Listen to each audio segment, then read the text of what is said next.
That's over the because we're in Sarasota. map. And that's what is so neat about being in the Sarasota-Bradenton area is that you don't have a population. Now, we opened the club in Chattanooga, Tennessee originally, my hometown, and we ran it for a couple of years and then sold it because we just at that time nobody wanted to live in Chattanooga. But the thing is, in Chattanooga, you have a population base that for the most part is born and raised in Chattanooga, Tennessee. There's a lot of cities that are that way. Sure. So most of your population has a same-mindedness. They're culturally have been brought up and introduced. Their experiences are very same. They like the same kind of comedian. So in Chattanooga, most of the comics, and still to this day, when I look at his schedule, the guy that has it now that books it, it's Southern comics. Now he'll break out of that sometimes, and people there are definitely sophisticated enough to comedy to enjoy a comic from New York or whatever. But what do they like best? They like Southern comics. Mm-hmm. They like Southern comics that kind of present themselves in a certain way. That's his bread and butter. Here, people are from everywhere. Right. Now, for the most part, it's Northeast and Upper Midwest. That's our main crowd. But in that light, I can introduce them to all kinds of different comedy, and it works here because we have such an eclectic population in this area. And as it's grown, it's become more so. And I think the word spreads, too. If you go there and you see a comic and you go, kind of not my cup of tea, go next week. You're going to see something completely different. Right, and that's where we try as much as we can to educate you to who you're coming to see on our website. When you look them up, there's usually a video clip there that gives you a little taste of their show, which, as much as you can tell on a video. The one thing that I just drive into people's heads is you can't get it on television. Right. You're not in the energy. It's not the same. It's just not. And but we give you that, and then we give you a description of their show, and then we rate the show as to how clean or for lack of a better word, colorful, dirty, bawdy, filthy, disgusting. But where it lays in there, so you got you have an idea of what you're coming to see. The remark I made about the male stripper thing, that was only triggered by the fact that you show us a photo of yourself in a G-string, a gold lame G-string in your comedy club. Yes. So I kind of wondered Did you believe that was me? No. Okay, thank you. Sorry. Thank you. You're welcome. Did the marine tattoo give it away? It gave it away. Thank yes. you. I normally would not suggest to one of my guests on my show. So, were you a male stripper? No. That was just no. So yeah, there you go. That's kind of that metamorphosis, so to speak. But it works. It really works well. And the other thing you do, which I think is extraordinary, maybe other people do it in a lot of other places, but I had never heard of it until I heard about your comedy boot camp. Yes. How much fun is that? It is fun. I took it, and it was a hoot. And I wish I could. I'm so happy that you took it, and it is a hoot. And Ken Sons and I started teaching it when we opened the club in Chattanooga, because we all have open mic nights, and that's how comics develop. Well, when we were getting started, there were no classes. Nobody was teaching you anything. It was just you went and you watched other comedians, and you saw what was working and what wasn't working, and you tried to pattern yourself somehow along that lines. And for a while, you would just kind of do what you saw worked, and then eventually you would begin to learn how to really change that into your personality and what they would say, how to find your own voice. Right. But what we saw was that the open micers, the first couple times on stage, they walked up there with such a disadvantage because they didn't even know how to be on stage. They didn't even know how to get to the microphone in a clean. They didn't know how to use a microphone. They'd never had thousands of watts of lights in their eyes. They, all those things that can just put you off and disorient you. Exactly, before you ever say a word.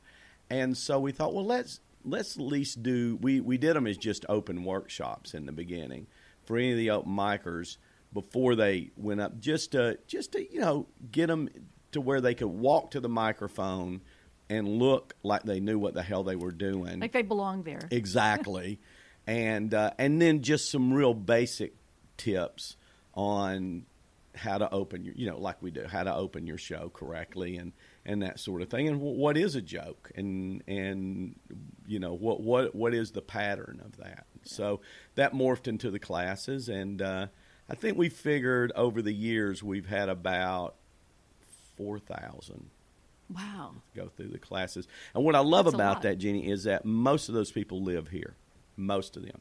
So over the years, we have easily over 3,000 people, 3,500, that have been through the class like yourself. And so when they come see stand-up comedy, you understand the art form in a way, intimately, in a way. You understand it from the other side.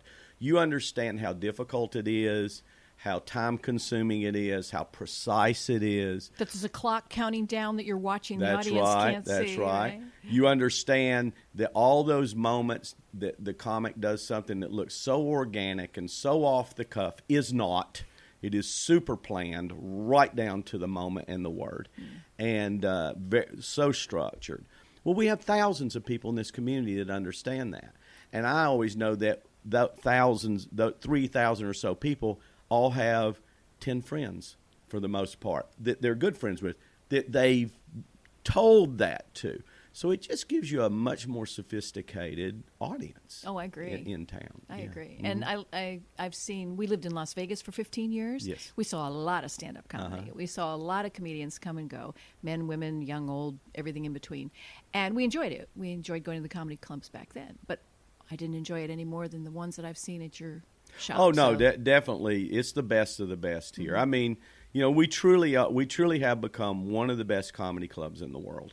And now we're reaping, especially with our new location downtown. Which is, give us a commercial. What's the street address? It's on Ringling, 1923 Ringling Boulevard, but it's 301 in Ringling, but right in the middle of town. Can't miss it. Yeah, beautiful location, and all of that with being able to, for the first time 5 years ago, for Pam and I to be able to build out a comedy room exactly the way we wanted to, to where it's just as perfect as it can be. And the acts know that. The audiences are wonderful here. They all comment on that. And the food's pretty good. Food's okay. Drinks are good, yeah. And so I'm getting the best of the best. I mean, to have the Smothers Brothers there not long ago who had quit performing. I've seen Rita Rudner there. Rita Rudner. I've seen Rosie Sinbad. O'Donnell. In fact, Sinbad. Sinbad called me up on stage. Yeah. It was a great experience. He's coming back in January. Oh, well, tell him his blonde wife would I like will. him to call it. No problem.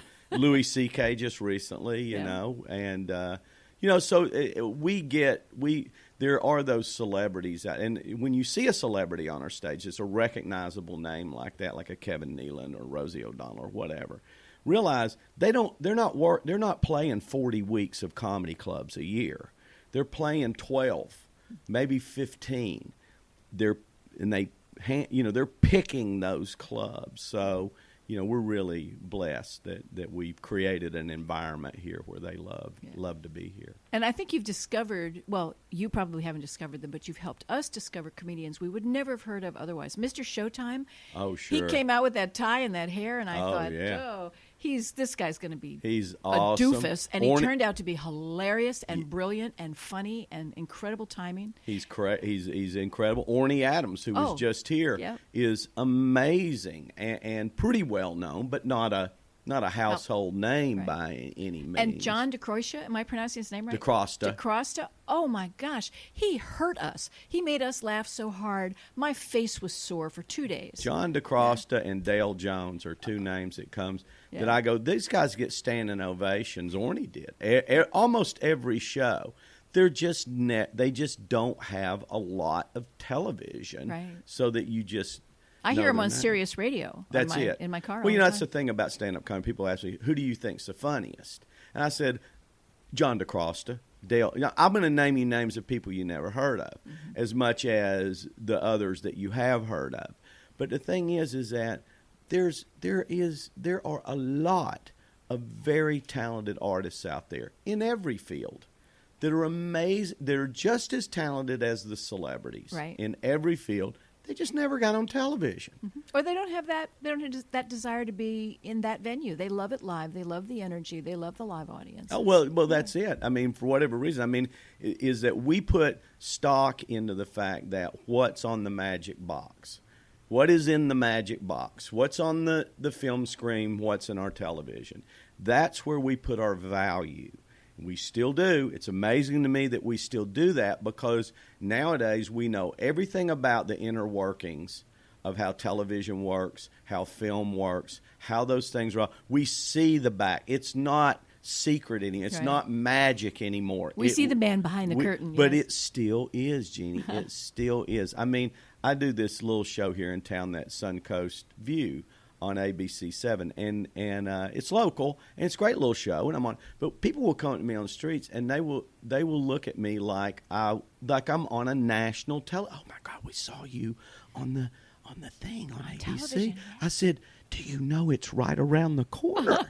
It's across from the homeless shelter. It's like right there. It wasn't. I wasn't in New York or L.A. or nothing. I was just down the street. Well, and unfortunately, I'm going to... TV's TV. It is TV. Mm-hmm. It always is. And there were so many other things I wanted to ask you about, but we ran out of time. I wanted to talk to you about the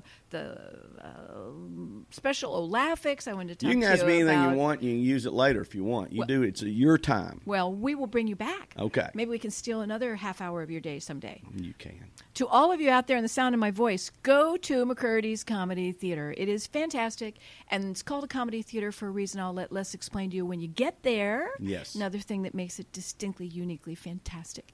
Take Comedy Boot Camp. If you haven't, it's so much fun. Don't be afraid to do it. It's not scary. And it will help you be a better public speaker in general. Yes. Deal with audiences. Absolutely. Yeah. Absolutely. And there's so much more you need to learn about Les McCurdy and McCurdy's Comedy Theater, and Pam. We didn't get to talk about her. So next time? That sounds good. Pam's the reason we're doing all this. Yeah, because she's the brains behind the operation. Is that it? With wholeheartedly, and that's, people say that, but that's the truth. If it wasn't for Pam, this wouldn't be here. Well, thank you, Pam, wherever you are. Yes. Thank you for loaning us Les for a little bit of the afternoon. Thanks. And to you out there listening, thanks for being with us. Tune in again soon, and you're listening to Entertain You. Bye for now. I want to thank you for listening. I'm Jeannie Corcoran, your Sarasota County, Florida Film Commissioner. And if you want to get a hold of me, you can go to www.filmsarasota.com, or you can call us toll-free from wherever you are at 888-765-5777, extension 104. We're easy to get a hold of. And we like email. You can email us at info@filmsarasota.com, and we check all of our email. If you don't hear back from us right away, it's not that we haven't gotten it, but we might have a computer glitch. I hate to admit it, but it happens a lot. We've had emails that disappear for a month. We've had phone messages that disappear for 2 months, but they show up eventually. So we will get a hold of you. Or you can get a hold of us, ask us questions, and if we can help you, we will. And if we can't, maybe we can steer you in a good direction to somebody who will help you. And that's it for me. I'm Jeannie Corcoran, and you've been listening to Entertain You on the Radio Ear Network, and this is the Society Bites network of programs. Thanks for listening. Talk to you again soon.